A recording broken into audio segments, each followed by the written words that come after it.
अस्सलाम वालेकुम। हम ऑटोकैड में 2D को डिस्कस कर रहे हैं और आज हम एक और टूल के साथ हाजिर हैं। और आज जिस टूल के बारे में हम पढ़ने जा रहे हैं वो है स्ट्रेच टूल। और स्ट्रेच टूल आपके मॉडिफाई टूल में देखें, आपके मॉडिफाई पैनल में यहाँ देखें तो यहाँ पर आपको शो हो रहा है स्ट्रेच टूल।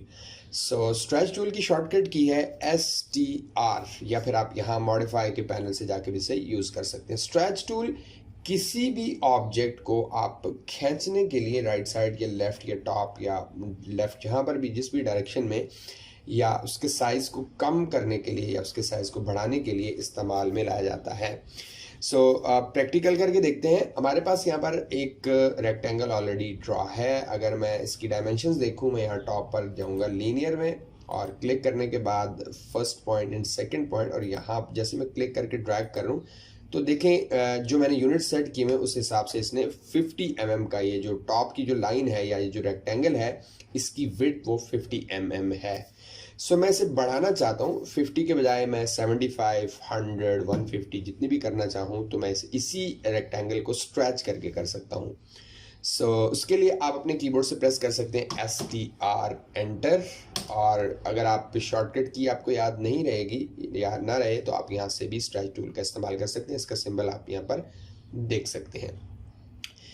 यहाँ पर एक चीज़ ध्यान रहे, सिलेक्शन का थोड़ा सा आपने ख्याल रखना। जिस भी डायरेक्शन में, अगर आप लेफ्ट साइड पे डायरेक्शन तो यहाँ की सिलेक्शन कीजिएगा, और अगर आपको राइट साइड पे स्ट्रेच करना है तो ये वाला एरिया जो है आपने सेलेक्ट करना है। सो मैं यहाँ बॉटम की तरफ से क्लिक करके ऊपर की जानिब ड्रैग कर रहा हूँ और ये कुछ पार्ट इसका मैं यहाँ से सेलेक्ट कर रहा हूँ। सिलेक्शन करने के बाद अपने कीबोर्ड से प्रेस करें एंटर। वो आपसे पूछ रहा है स्पेसिफाई बेस पॉइंट, तो आप कोई भी बेस पॉइंट यहाँ से दे सकते हैं। ठीक है, मैं यहाँ से ये बेस पॉइंट देने के बाद जैसे क्लिक करके ड्रैग कर रहा हूँ तो आप इसे जितना भी स्ट्रेच करना चाहें कर सकते हैं। याद रखें आप यहाँ पर डायमेंशंस भी डाल सकते हैं। जितनी भी डायमेंशंस डालेंगे वो पहले वाले ऑब्जेक्ट की डायमेंशन के साथ ऐड होंगी। जैसे पहले 50 है, अगर यहाँ मैं 50 टाइप करके एंटर करता हूँ तो देखें उसने आपके इस ऑब्जेक्ट को 100 कर दिया।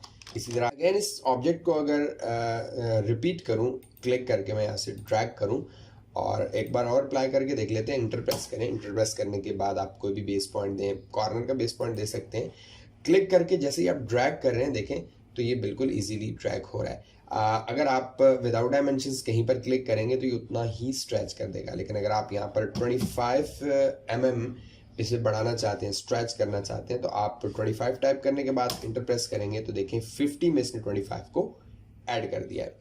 इसी तरह अगर आप दो ऑब्जेक्ट्स को करना चाहते हैं एक साथ तो उसके लिए मैं आपको बता दूं, यहाँ पर जो हमारे पास एक रेक्टेंगल है इसकी हम एक कॉपी ले लेंगे। CO एंटर प्रेस करें और ऑब्जेक्ट को सिलेक्ट करने के बाद एंटर प्रेस करें और किसी भी बेस पॉइंट से इसे क्लिक करके ड्रैग करें। सो मैंने यहाँ पर दो ऑब्जेक्ट ले लिए और अब इस कमांड से बाहर आने के लिए मैं एस्केप का बटन प्रेस करूंगा। अब मेरे पास यहाँ पर दो ऑब्जेक्ट्स हैं। इन ऑब्जेक्ट्स को मैं इनके साथ मजीद इन्हें 25 mm मजीद स्ट्रेच करना चाहता हूँ।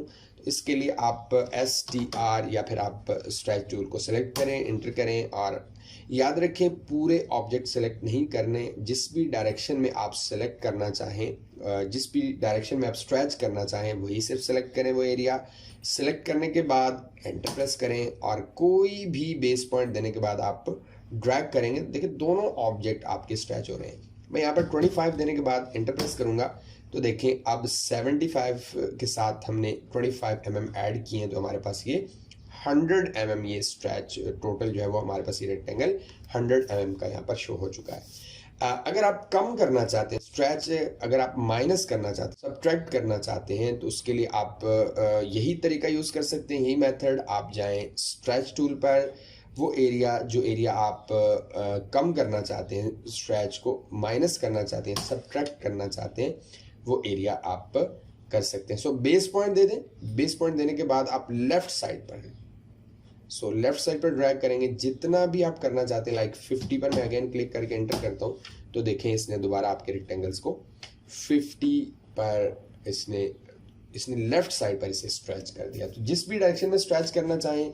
उस डायरेक्शन में आप स्ट्रेच कर सकते हैं। अगेन अगर आप STR एंटर प्रेस करते हैं और सिर्फ इस पॉइंट को क्लिक करते हैं, सिर्फ इस पॉइंट को क्लिक करते हैं और क्लिक करने के बाद एंटर प्रेस करते हैं तो अब आप सिर्फ इस कॉर्नर को स्ट्रेच कर सकते हैं। जिस भी डायरेक्शन में आप इसे स्ट्रेच करना चाहें आप उस डायरेक्शन में जाकर क्लिक कर दें, तो देखें आपका ऑब्जेक्ट जो है वो जिस कॉर्नर को आपने सेलेक्ट किया था सिर्फ वही कॉर्नर स्ट्रेच हुआ है। आई होप कि ये वीडियो आपके लिए काफ़ी हेल्पफुल होगी। मज़ीद वीडियोस के लिए हमारे चैनल को लाइक करें और सब्सक्राइब करें। इंशाल्लाह नेक्स्ट वीडियो में नेक्स्ट कमांड के साथ मिलेंगे। अल्लाह हाफ़िज़, अस्सलाम वालेकुम।